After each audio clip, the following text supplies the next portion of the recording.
All right, it should be showing up on stuff.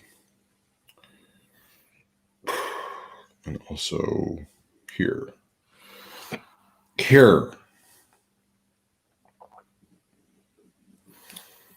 And stuff. All right, there it is. Let me share it with people all over the world.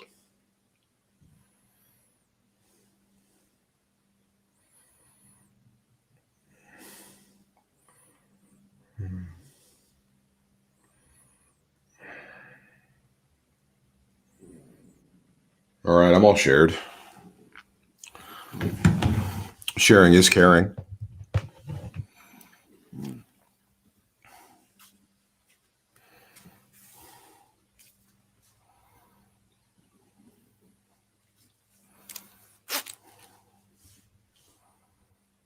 It's funny, the little thing didn't show up. Now I have to track you down on your own page. Go find it. 1, 2, 3, go fish.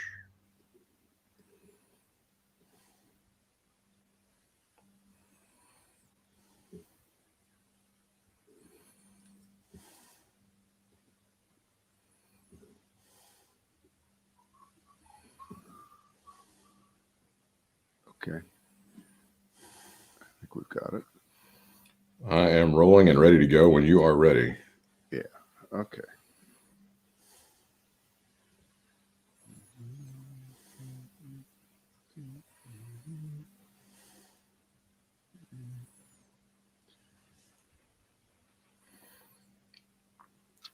I was listening to Gilbert and Frank with John Biner.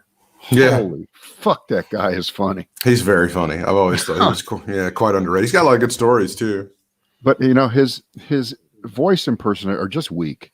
Yeah. He can't get anybody. He can't nail anybody. It's really the worst. I mean, when he did James Cagney, I said, who is that guy? Was he Lacey? What about Lacey? Why doesn't he do Lacey? I think he was the guy that did the aardvark on the cartoons, and he was doing Jackie Mason. Yeah, I think that was how that worked. He's got a version of the Ed Sullivan Jackie Mason story. He was there.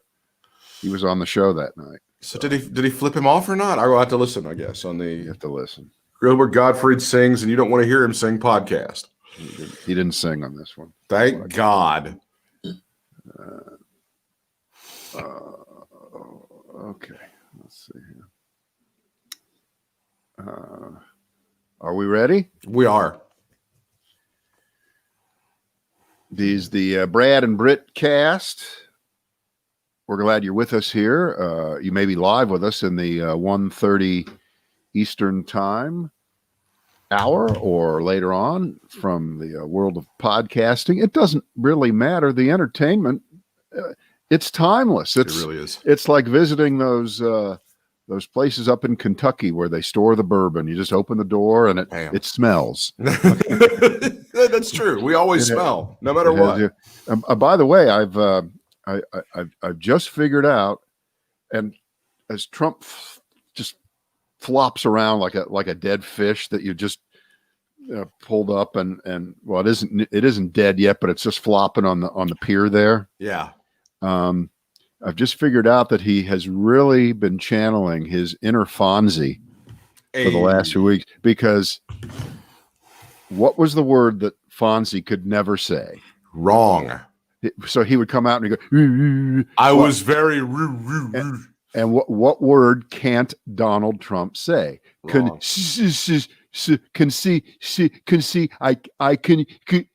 say concede, right? No, he can't. That's his word. That's exactly right. That and they have a hook and they'll pull him off the stage, and we'll never see him again.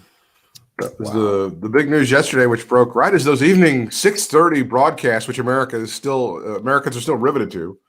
The story came out that the GSA had decided they were going to go ahead and start the transition process in an orderly way. This woman whose name you never knew 2 weeks ago, Emily Murphy, finally was pinned to the floor and made to do exactly what she should have done a couple of weeks ago, that the transition to the new Biden team is going to begin opening up government funds and allowing the Biden team to see stuff they were not able to see before, Brad. First of all, the visual of that woman being pinned to the floor. Oh, stop it. First of all, how did she ever get that job under Donald Trump? Because number one, and I believe we can be open and honest about this, she's not exactly out of Donald Trump's version of central casting. Yeah. Okay. Yeah. And number two, to paraphrase Donald, quote, "Are you kidding? She's not my type." Right. So based on those atmospherics, the fact that she's a fat slob who looks like every woman you see interviewed outside of a Walmart after a tornado has torn through town, how did she get that job? What kind of qualifications did she have? Well, maybe that was they found her after a trailer park had been torn asunder in Missouri somewhere. There you go. And they said, "Hey, come to Washington. We got some work for you." Maybe that's I don't know. And I understand we're being superficial, we're being sexist, we're fat shaming, we're doing, right. But you know what? She deserves it. She does not deserve the protection of any sense of decency for anything. And then when she lied, when she just flat out lied in that letter that she sent, I was under no pressure whatsoever to do this. I independently came to this. Stop it. Turn off the gas lights. Stop it. Just stop the whole thing. It's just beyond anything. That letter was just, oh my God. The funny thing to me was always the hey, and Trump started immediately with the tweets, and then they started immediately on Fox News. This doesn't mean anything. He was still screwed out of the election. We can still take this to the courts. John Roberts can save us. Don't worry. This is just a thing that we're doing. Children, don't worry. Daddy is moving out, but we still love you, and we're going to have Thanksgiving dinner, and Christmas will be the same. It's too late. Nothing has changed. It's way too. So just so you know, for you 20th century history buffs, here's how it goes. And the really influential presidents have 2 or 3 word descriptions of their time, and everyone knows who you're talking about. Teddy Roosevelt, the square deal or the fair deal. Right? Franklin Roosevelt, the new deal. Right. The Truman Doctrine. Okay. The New Frontier, JFK. The Great Society, Lyndon Johnson. Yeah. And Donald Trump, the raw deal. That's the whole thing now is the raw deal that Donald Trump has been getting screwed left and right for all of these years. And I fully agree with people who have been tweeting and bitching and whining about Chuck Todd of NBC. Okay. Because he let up, and I saw it happen. I watched it Sunday. Tell it. He had on one of the dumbest, most mendacious, idiotic senators who you've basically never heard of, Kevin Kramer. Yeah. Kevin Kramer. He was Seinfeld's neighbor and friend. No. He's from a Dakota. I don't even know which one. Doesn't matter. One of the Dakotas. He's from the Dakotas. And North Dakota, apparently, Brad. Right. North. Right. The one on top. The one Canada's little buddy, North Dakota. Right. And he got on there, and the clips you see of him 2 days later are, he said that Joe Biden is the president-elect and it's time to move on. That's not all he said. Okay. He leavened that with a full paragraph of bullshit about how Donald Trump was spied on by Barack Obama, how he was under there's nothing that's going on now that it wasn't done worse to Donald Trump and blah, blah, all these excuses that were all lies. And Chuck Todd did not push back on one of them. He let him rant. Wow. And then threw it. And I'm sorry, can't let up now. You can't let these people get on here and lie and turn Donald Trump into some kind of victim, that he was illegally impeached over things that he never did, that there was some kind of collusion. Yes, there was. There was collusion. There was conspiracy. Yes, there was. Just because the Senate and you, Kramer, didn't convict him and kick him out doesn't mean nothing happened. Are you kidding? Yeah, I guess right after the OJ trial, you say, well, OJ obviously didn't do it. They let him go. Clearly. Right? Clearly. That's what happened. This is the headline from the Hill vis-a-vis what you're talking about from a couple of days ago. GOP senator calls for cooperation on Biden transition. I'd rather have a president that has more than one day to prepare. So that's their headline from the Hill as to what you're just talking about. Speaking nothing of the bullshit that came out of this man's mouth about spying, etc. Right, but see, that's the point. Yeah. It reads, and people often don't read past the headline. That's why they're called headlines. That's right. It makes it seem as if, well, this guy, he's a Republican. He's from North Dakota. He's being completely reasonable. Obviously, we all think that Joe Biden should have more than one day to prepare officially for president in a transition. Wow, what a reasonable guy. What a good guy. No, not when you throw out all this cooked red bloody meat at the same time that you're saying these things. Go ahead. I saw the headline on Mediaite, and they go, no, Laura Ingraham on Fox finally lets her viewers in on. She's like, I think it's going to happen. I would be presenting a false reality to you if I didn't tell you that Joe Biden was going to be the president on January the 20th.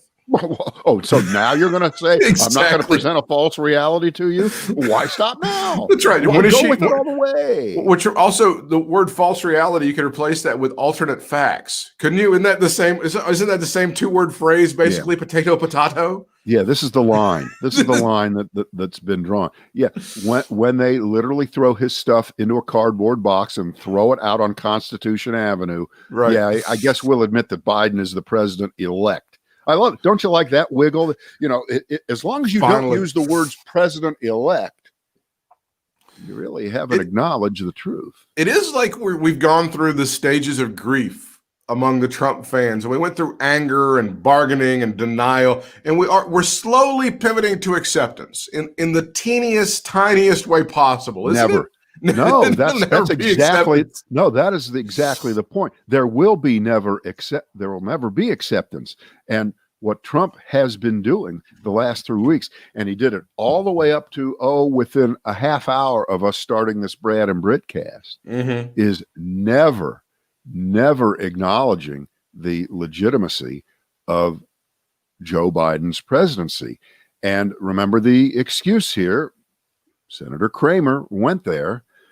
Well, they never acknowledged that Trump was a legitimate president. Yeah, right. Which, of course, again, you have to go, no, that's not true. We didn't say he was an illegitimate president, but we are saying he really did get help from the Russians to win that election. And that election was won when he got more votes by enough of a margin in several of the states that Joe Biden flipped 3 weeks ago. And therefore, by the most technical of decisions, he became the legitimate president of the United States. That doesn't mean that because there were protests 2 days later after the inauguration that we didn't accept him as a legitimately elected president.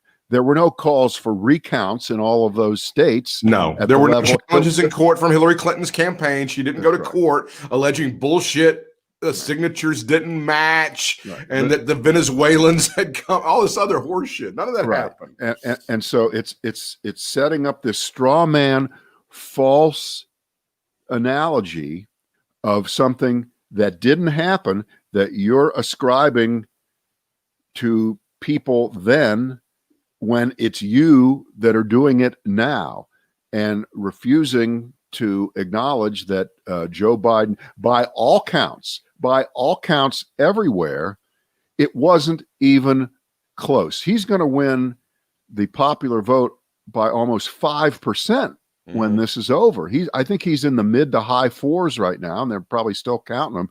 They're still busing in illegals from Mexico to keep voting in California, right? That's exactly what's happening. So to run up the score. It's about 6 million votes by the time all is said and done. Maybe a little more than 6 million votes, the difference between the two candidates. Right. It's fairly significant. So the points that were being made pre-election in different ways, which is, boy, Biden better not win a close election or it's going to be terrible. Trump is going to not accept this, and they're going to forever say that the margins were too close, and the recounts are going to be illegal, and there's cheating. He has to win by 7 to 10 points for the margin to be large enough so that Donald Trump can't question this. Remember that? I do remember this. I do remember this. So he's winning by 6 million votes, which is a lot. It's over 5%. And is there any doubt that if Joe Biden had won by 10 million votes, that Trump would have been doing that? If Joe Biden would have won by 20 million votes, would people like Giuliani and that crazy ass lawyer from UNC? She's not part of the team, Brett. She was only on the team for about a week. We don't know what she's doing. They're still saying that Trump won by a landslide. That is still out there. And that's Sidney Biddle-Barrows. Oh, I'm sorry, Sidney Powell is who we're looking at. Sidney Biddle-Barrows. the Mayflower Madam.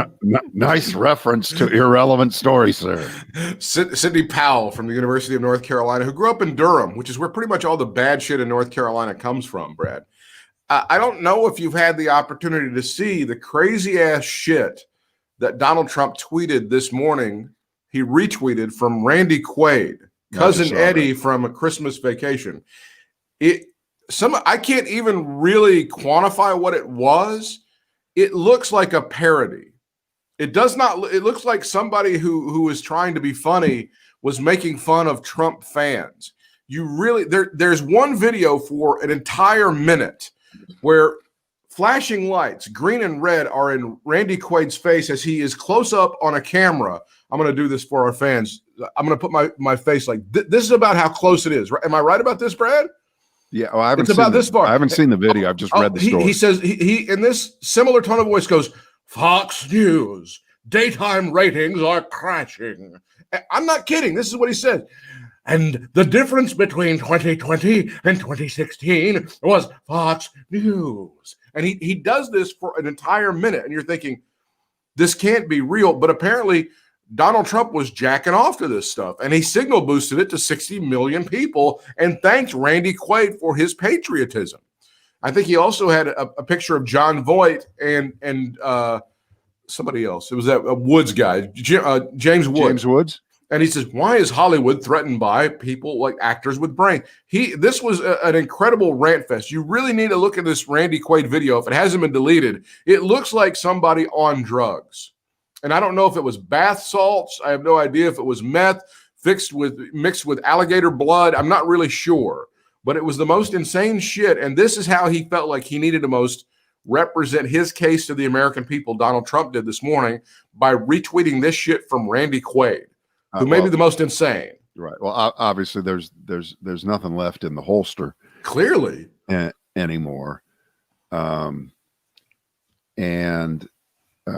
When you do get to this point, it becomes way beyond parody. Now, again, about a half hour before we started on Tuesday, I was watching the Financial Channel, and they said, "Hold on," and they showed that famous shot of the White House press room with no one at the podium, and Scott Wapner on CNBC said, "We've just gotten word that the president is going to be speaking in a few minutes. When he does, we'll go right to it." So a couple minutes goes by, and they go right to it, and Trump walks out, and first he congratulates himself on the vaccine. Yeah.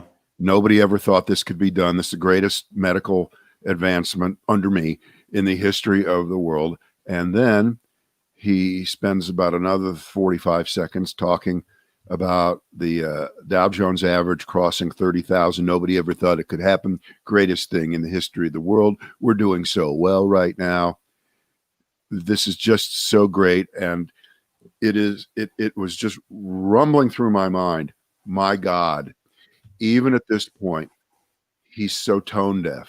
Yeah, he's over. Out of touch to think that on a day where another 170,000, 180,000 people will officially be tested positive.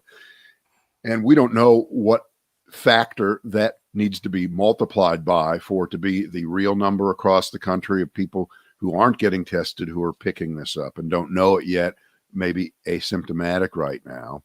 But it's hundreds of thousands of people are catching the virus. Anywhere from 1,500 to 2,000 now are dying again. Millions of people are out of work.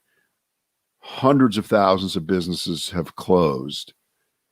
And all he can talk about is stock market numbers that mean absolutely nothing to those people. They do not exist to him.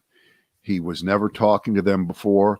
Any of those kind of people that voted for him, shame on you, but I feel sorry for you. And you're still falling for the con if you're thinking, and you're part of the 70% of people who don't accept Joe Biden as the legitimate next president. This country's in so much trouble.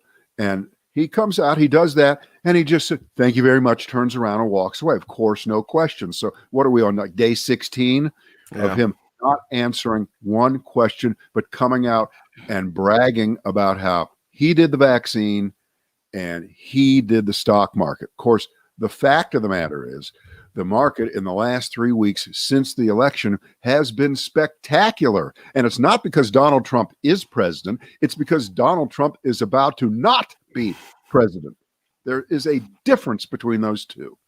But when you're in the business of gaslight, you actually can come out there with a straight face and say that financial markets are still responding to your very existence, your very birth, and people are emptying their savings accounts and buying stocks because they love you so much. They want to make you feel good on the way out the door, right, Mr. Trump?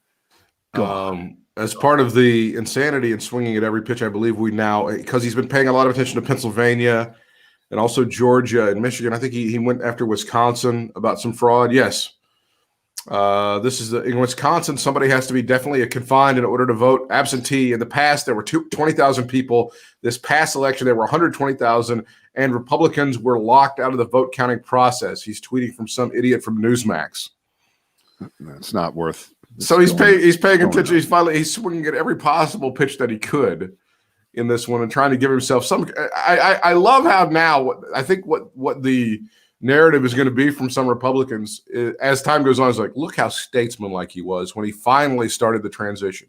He didn't have to do that. And look at how statesmanlike this man was. Yeah, he didn't have to after 3 weeks, and everyone in the world saying that you hate America, you hate democracy, you hate the country, you're the worst president ever, you're a psychopath. Yes, his behavior has been just exemplary.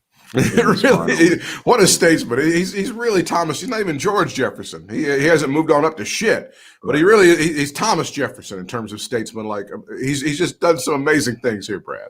Yeah. No, I feel like the stock market building up to the election was comfortable with Joe Biden being president, and I think the only wobble we had was when Ass-Face McGee over there was trying to turn us into a banana republic, and still is really trying to make the transition really, really tough. And that was when the stock market was kind of like, I don't know. Now, here's what I think is going on. I think this is one of the great relief rallies of all time. Okay. People are relieved. People in general are looking at the caliber of person that Joe Biden is nominating for important government positions and saying, holy shit, these people have been there before. They have some idea of what's going on. Joe Biden may actually be appointing people to important government and cabinet positions, people who don't want to destroy those very agencies that they're being put in charge of. There may be someone at the EPA who doesn't want to destroy the EPA. There may be someone at the Interior Department who doesn't want to drill the entire state of Alaska. Wow, what a revelation. What an amazing thing.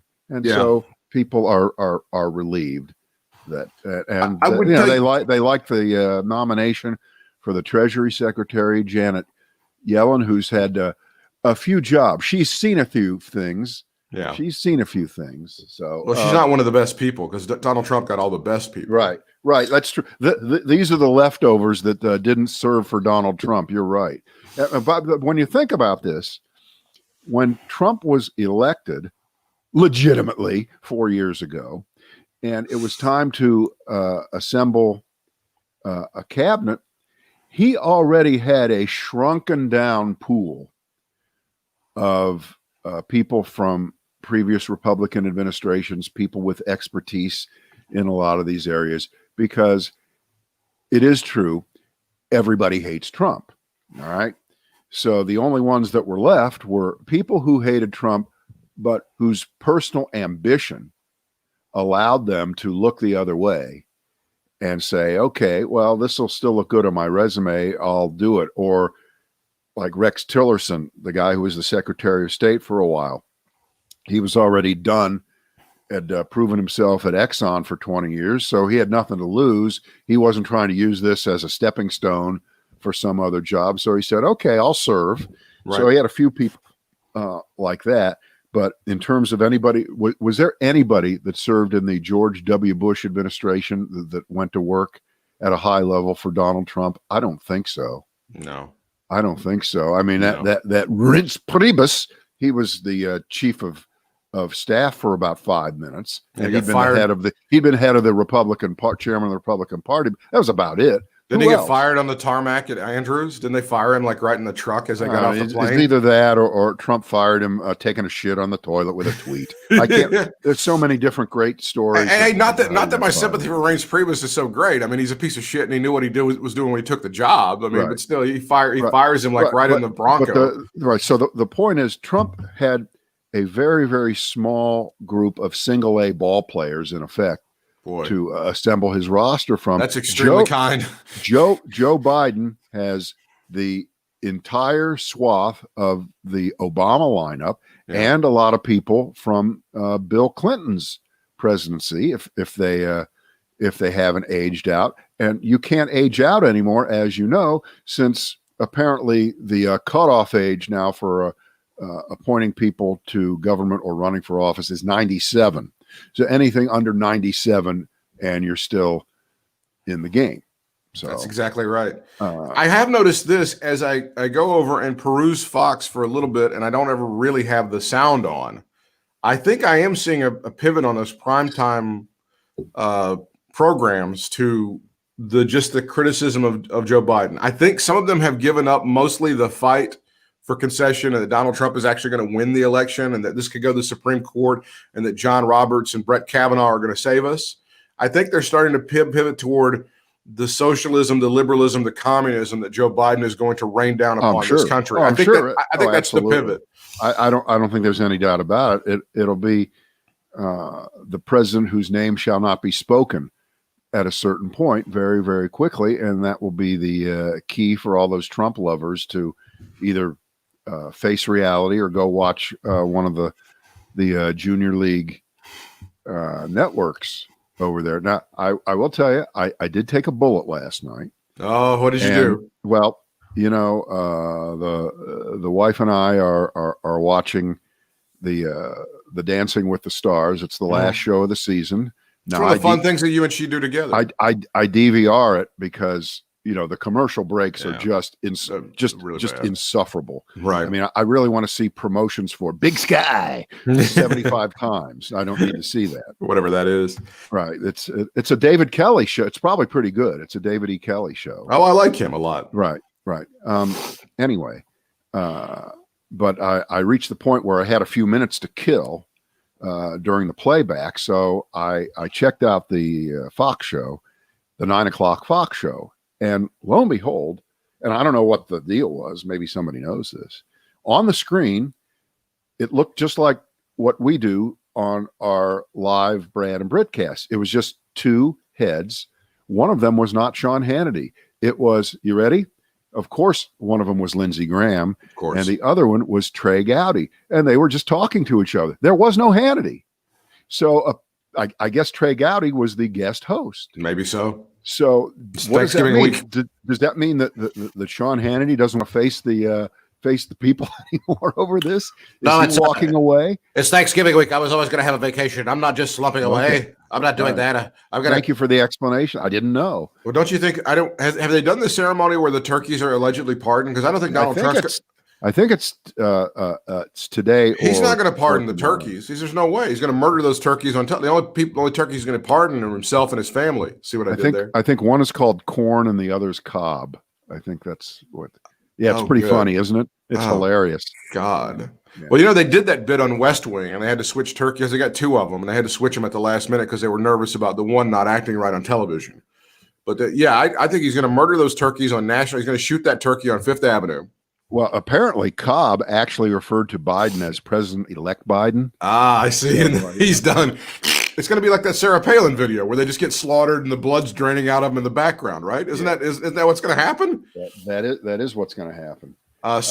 So yes, there's a pivot already, and I think to the Fox audience, they've already been told. I think this is the imprinteur, is that this is going to be Obama's third term. That's what they've been told about Joe Biden. So Joe Biden will be the white boy who is doing, and I'm going to be delicate about this, the bidding of that black guy. I think that's going to be part of the narrative to the Fox audience. Do you agree with that? Oh, but so what? Well, no, but to them, that makes them feel better. He is an emasculated white boy who is dancing to the tune of that black guy. And to the Fox audience, that's going to piss them off because, again, you've heard this many times, even the lowliest white person wants to feel better than the most exalted, richest, and most successful black person. And Donald Trump made them feel that way, whether they were in Washington, Georgia, eating their boogers for food. If the Fox News could make them feel like they were better than Barack Obama or Oprah Winfrey or whomever, that's what Donald Trump and Fox News did. So for the next 4 years, that's what they're going. I would never, ever do the bidding of a Negro, and that's what Joe Biden is going to be doing. That is the narrative. I think it's going to be fed. I think your bottom line is correct.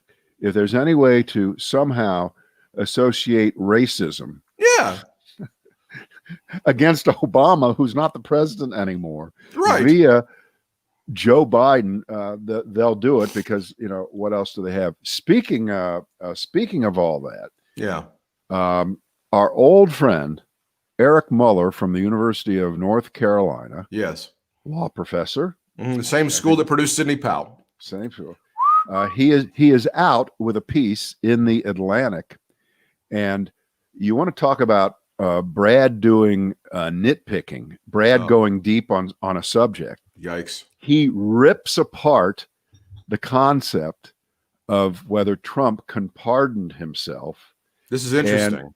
And I almost can't explain it. It's so laden with constitutional gobbledygook, not because of Eric and his explanation, but there's a difference between Donald Trump pardoning himself and Donald Trump granting a pardon. There is the use of the word granting in the Constitution many, many times. Right.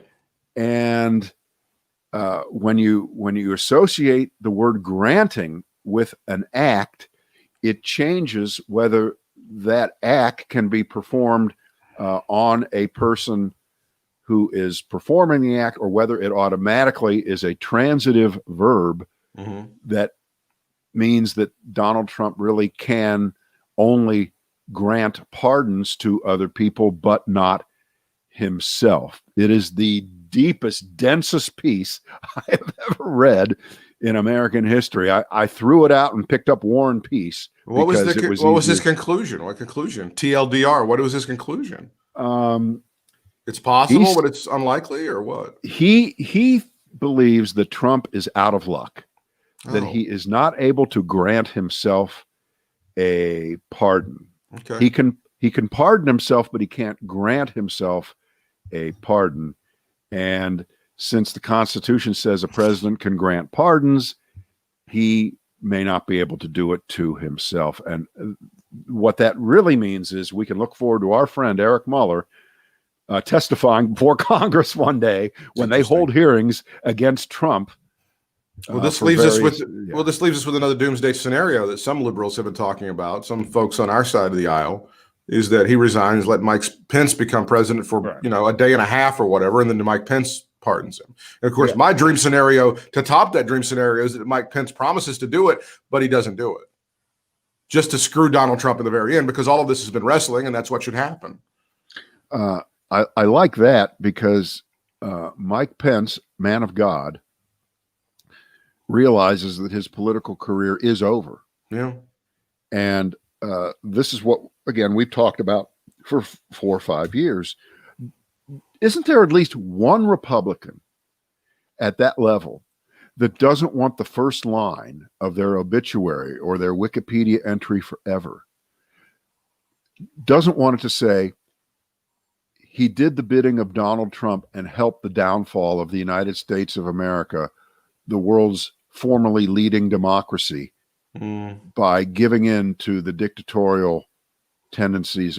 Isn't there one Republican that we can name who is Mitt Romney, office? Mitt Romney, and Ben Sass. Outside of that, I don't know who else. I wouldn't put Sass in there yet. Well, it's Romney then. I put Romney's the Romney guy. ahead of That's Sass. the one. That's the only one apparently All of right. all of them. So here's Mike Pence. He's now washed up, right? Yeah, he's done. not.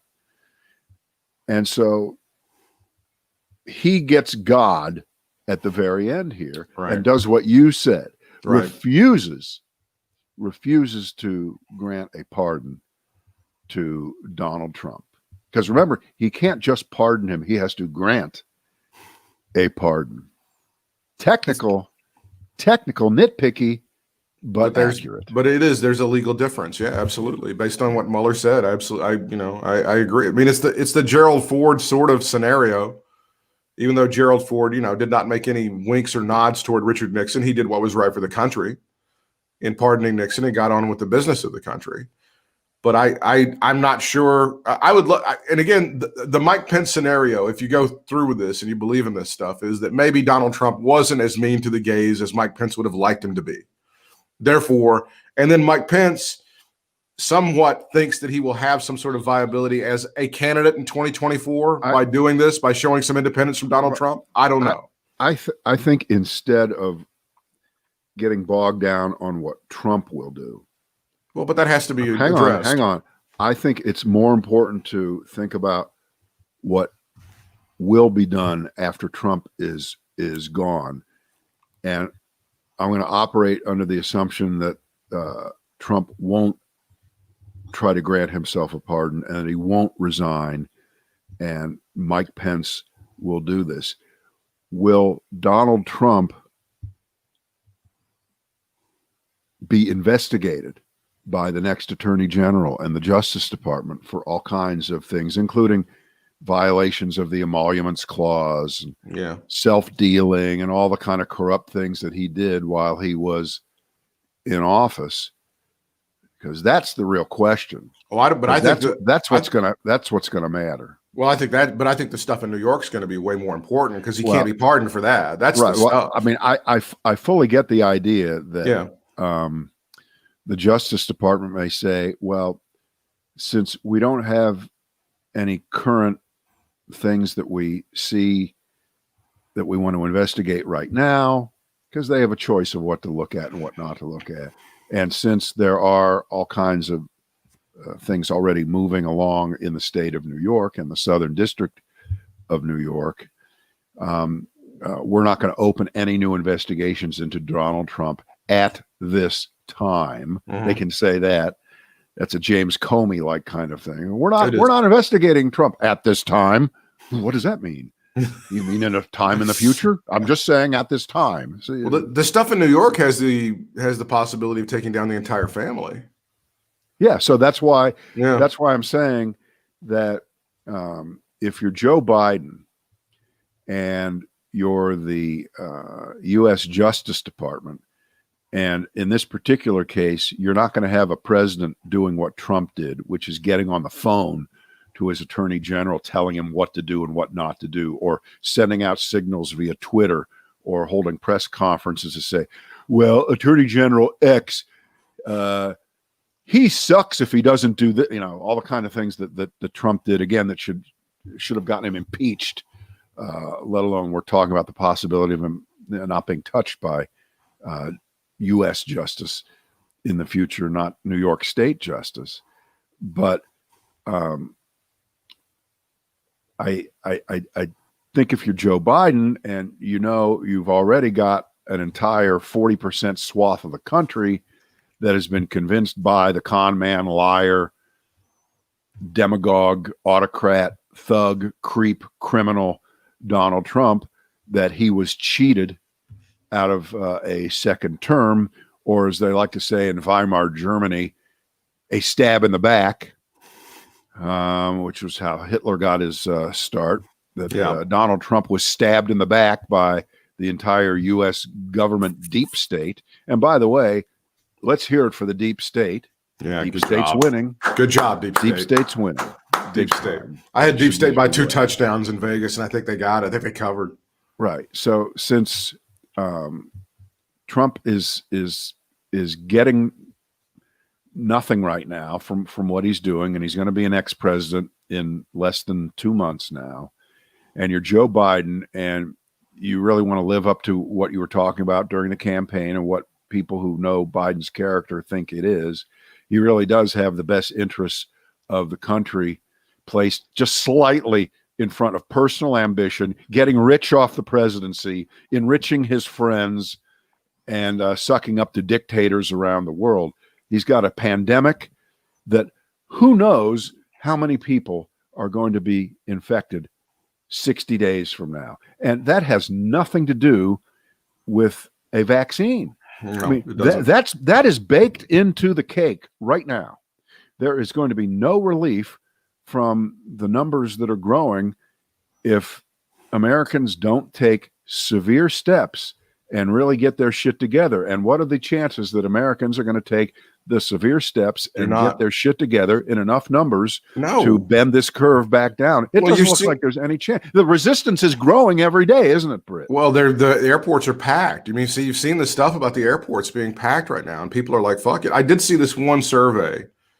American families plan to spend Thanksgiving with their families, and most Americans from Morning Consult, this poll came out this week, plan to spend Thanksgiving with their families, but leave the politics out of it, Brad. Fewer Americans. That is the most meaningless poll in the history of the world. It means nothing. The headline that you saw on a lot of your on television was fewer Americans say they'll spend Thanksgiving with their families than earlier this year. September the 23rd through the 25th, they took this poll and said about spending Christmas or Thanksgiving with their families. September, 23rd through the 25th. They did this, and then they updated it a few days ago. 68% back in September said they would, among all adults surveyed. And then November 10th through the 13th, same question, it went down to 59%. We had a 9% drop, but it's still over 50% and almost 2/3 of Americans. Among Trump supporters, in September, it was 78%. Now it's dialed all the way back to 70%, Brad. So they've taken about a 10% hit. Among Biden supporters, it was 62% back in September. It's 54% now. So again, too many on all levels. Too many on all levels among all folks. Biden supporters and Trump supporters say they're going to be spending Thanksgiving with their families. Well, what's the definition of family here? Well, it doesn't matter. I'm spending Thanksgiving with my family. It's just this time it's one person. My family is. Yeah, well, I think among the people that are going among the people who are packing the airports, I don't think it's one person. I think that's a super spreader event. I think they're going to super spreader. I've been invited to a super spreader event. I decided not to go. I didn't. Why do you hate your family? Because there's so many. Well, it's because and they hate me too. It's a two-way street. The other thing that I wanted to, we've kind of danced around this for a while, is how is Fox News going to deal with the whole idea of Trump 2024? And will they allow him to be the undefeated loser who still has a viable chance at 20? I don't think that, for example, the big dog at Fox News is Sean Hannity. I don't think they have a choice. I think they have to go with whatever Trump says, don't you? Do you wean yourself off of him and have appearance every time he wants to be picking up the phone on Fox and Friends, touting his chances of winning in 2024? Do you have to do that, or do you have to move on knowing that he's lost the popular vote twice? He's lost the Electoral College one time convincingly. He's much older. Do you think really 4 years from now that Donald Trump's chances legitimately of overcoming a 6 million vote gap in the popular vote, do you think they're really going to be better in 2024? Which bet do you want to make if you're the Murdoch family and you're the guys who control Fox News? Is it best for you to go ahead and continue this fantasy that he is the never defeated winner who is going to make a triumphant comeback in 2024? Is that the best bet that you want to push your chips to the middle of the table on, or do you put your money on maybe there's an actual Republican with some sort of experience who might lead the party out of the shit that he has taken the party into?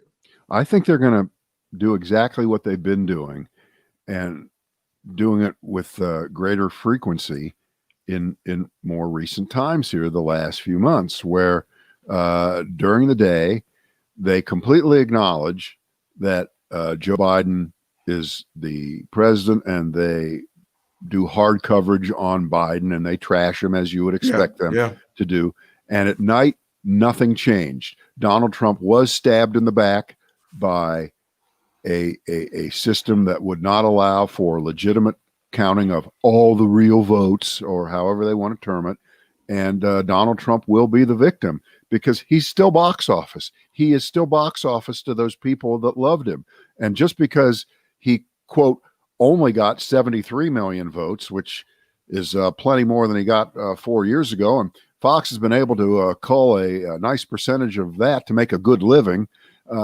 It's not as if that audience doesn't exist anymore, and it's as ripe for the picking now as it was then. If they completely abandon Trump now, well, he's completely abandoned them. Doesn't matter. He's touting this One America. He's touting Newsmax. This is battered. He'll be back with them. This is battered women syndrome. The only thing that changes is if One America or Newsmax pays the Trump family a shit ton of money. That's the only way, by the way, that he ever ends up on Parlay. If Parlay ends up paying him a shit ton of money to exclusively be on Parlay and to get off of Twitter, that's the only way that he's going to go over there. It's battered women syndrome as he continues to shit all over Fox News, and they have him on Fox News touting his 2024 campaign, or Ivanka's 2024 campaign, or Donald Trump Jr.'s 2024. Somebody from the Trump family is probably going to run, and it's going to kill the Republican Party, which I'm okay with. I'm fine with. But at some point, again, there has to be a realization at Fox of the reality is, we're really kind of killing ourselves. If we want somebody other than Joe Biden to be president, or a Democrat to be president in 2024, we probably need to not be on the Trump train. I don't think you can walk away from the gambling table after you've put all your chips in the center on that one bet.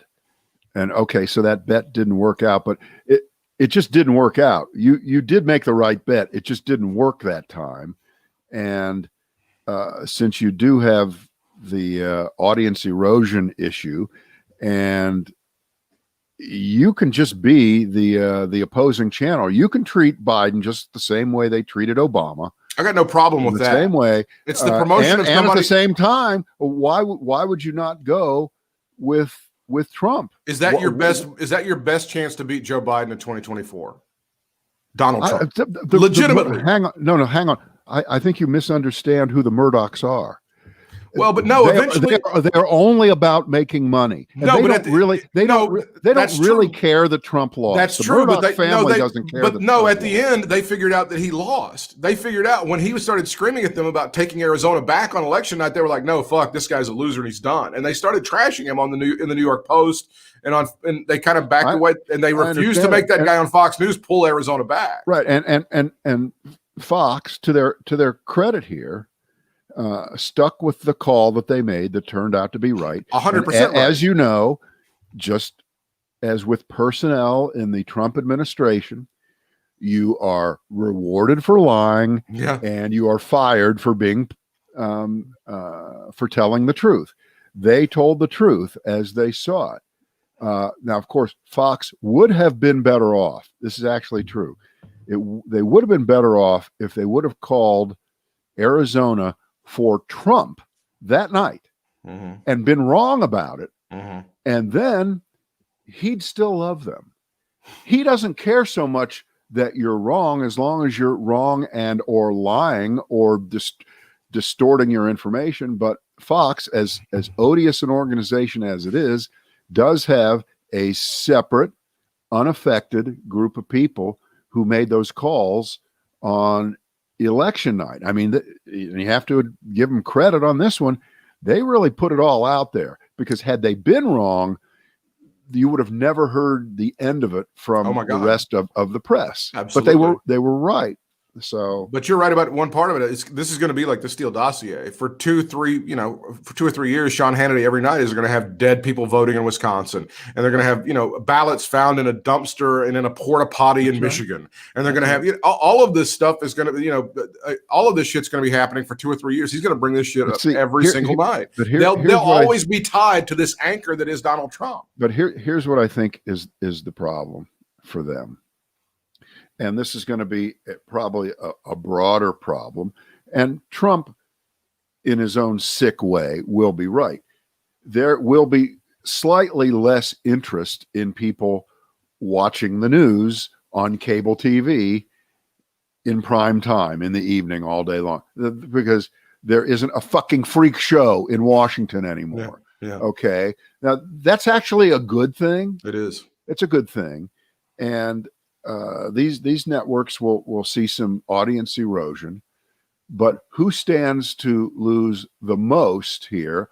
I can't tell you.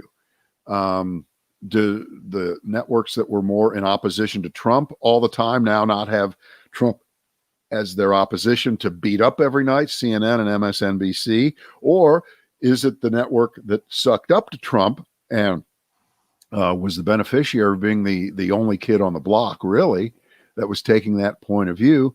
Now that he is a loser, he's a loser, or is it a loser? Which way? Because it's backwards. I guess if you do this, you're a loser, right?